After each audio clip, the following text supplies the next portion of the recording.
Easter's in full bloom at Whole Foods Market with great deals on spiral cut bone-in ham and leg of lamb, both crowd pleasers. Round out your spread with quiche, deviled eggs, and delicious catering platters from Prepared Foods. Oh, and remember to pick up a Whole Foods Market bunny cake from the bakery. Strapped for time? They cater too, with delicious options available without the effort. Find hundreds of Easter deals and delights now at Whole Foods Market.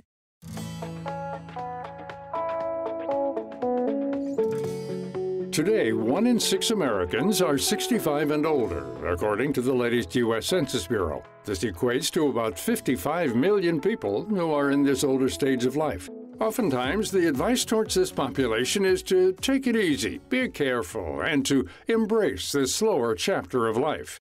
But what if instead of slowing down, you sped up? The science is pretty clear that the way we look at our own aging is going to predict how well we age. So if we have a negative view of aging and we think of ourselves as having a narrower life and we're less relevant and we're frail and we're on a cognitive decline, actually those things start to happen.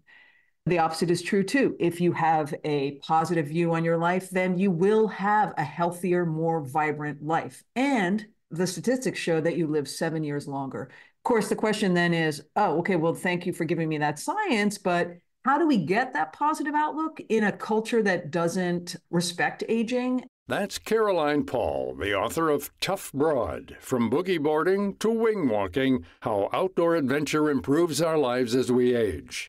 Today, Paul is 61 years young and spends her days traveling, piloting aircraft, and trying new things. She shares how so many people in her life fear aging and have spent so much time, money, and energy trying to turn back the clock. Because of this, she's pushed for a different focus, one that centers around embracing aging and how to keep expanding your horizons as you get older. What I found was that going outside is an antidote to so many things that drop away as we age. So that not only community, but sense of purpose drops away, I think. Our health certainly drops away. And novelty, too. I think there was, as we get older, we don't learn something new. When I started this book, I asked my friends, like, what's the last time you learned something new? And most people hadn't, because we're older and we think we know what we like, which is great in itself, but also our brain needs to have that kind of scintillation. And it can feel hard to push these boundaries. Maybe the shift comes after several years of staying in your own lane. Sometimes it just takes one nudge to try something new. Sometimes mere chance, sometimes because their doctor said they needed to, sometimes because a friend said, hey, come out with me. And they said, oh, okay, might as well. But they started it and it really changed their life. And doing it with other people is so vitalizing. And again, it's a direct rebuke to this idea that, we're not relevant to the culture as we age. Paul says part of her positive mindset today towards aging stems from the example set by her mom. When she was 60, she moved to a new town. She was heartbroken after a breakup after 20 years with a partner. And she decided to join a cycling group. I mean, she didn't really have any outdoor background at all, but she figured this was something that could be a distraction. And instead, it became a huge passion.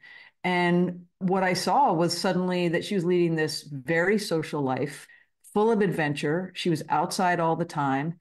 She was super fit, and she was really happy. Paul has always embraced this adventurous, adrenaline-filled lifestyle across every period of her life. At age 20, she became a licensed pilot. She loves whitewater rafting out west and travels to different countries to explore the remote foothills on mountain bike.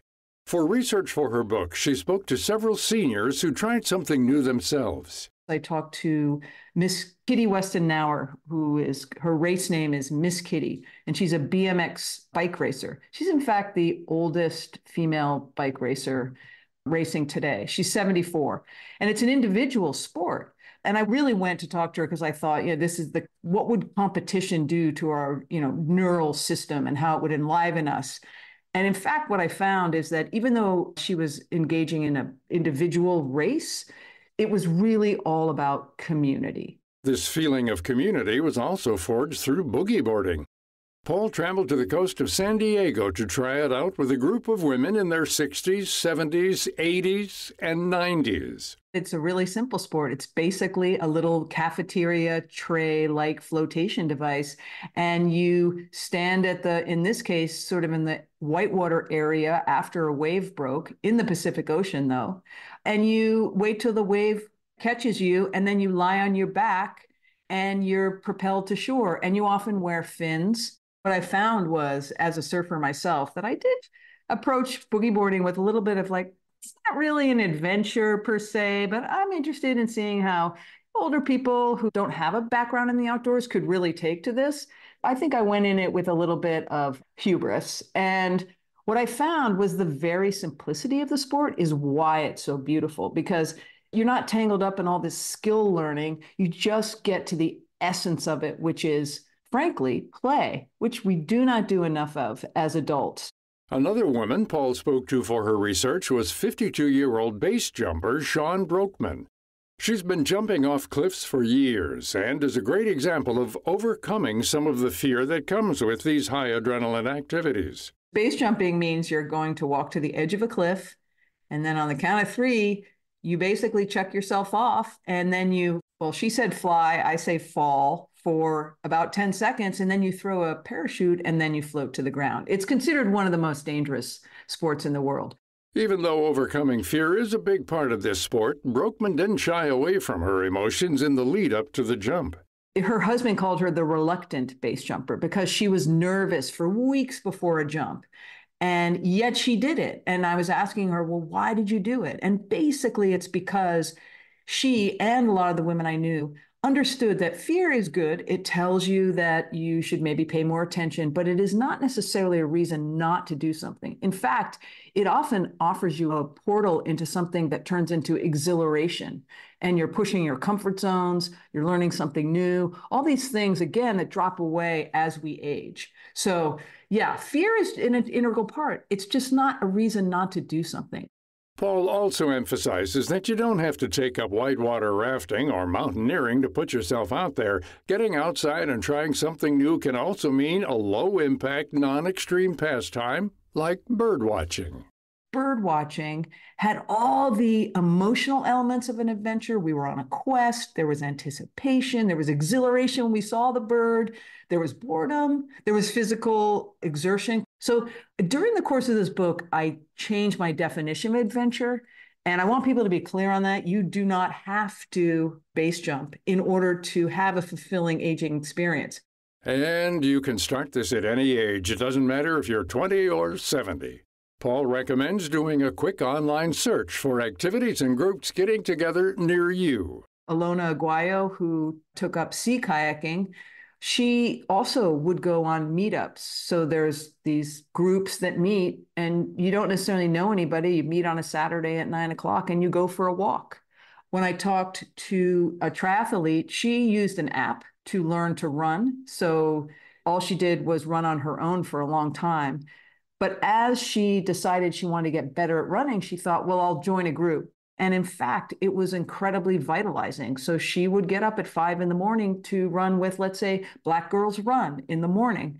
And then you learn from people about races, you learn better techniques. And frankly, it's easier to get up, as she told me, at 5:45 when there's a group of people waiting for you.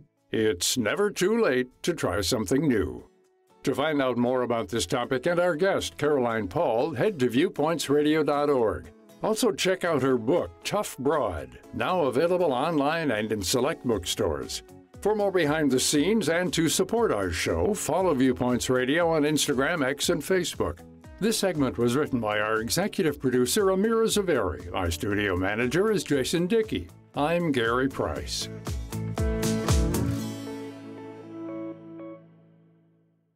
Coming up on Viewpoints. It's everything from not being able to read a newspaper article to not being able to understand a job instruction manual or a credit card agreement or a lease agreement. The long-term effects of never learning how to properly read.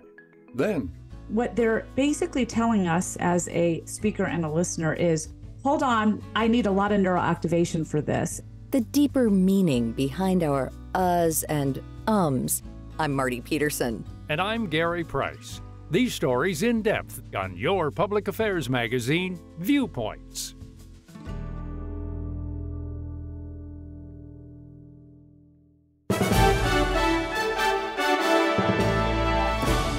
That's Viewpoints for this week. Follow us on Twitter, Facebook, and Instagram to learn more about upcoming shows and find a library of past programs on Apple Podcasts, Google Play, and Spotify. Plus, you'll always find previous segments and more information about our guests at viewpointsradio.org. Join us again next week for another edition of Viewpoints.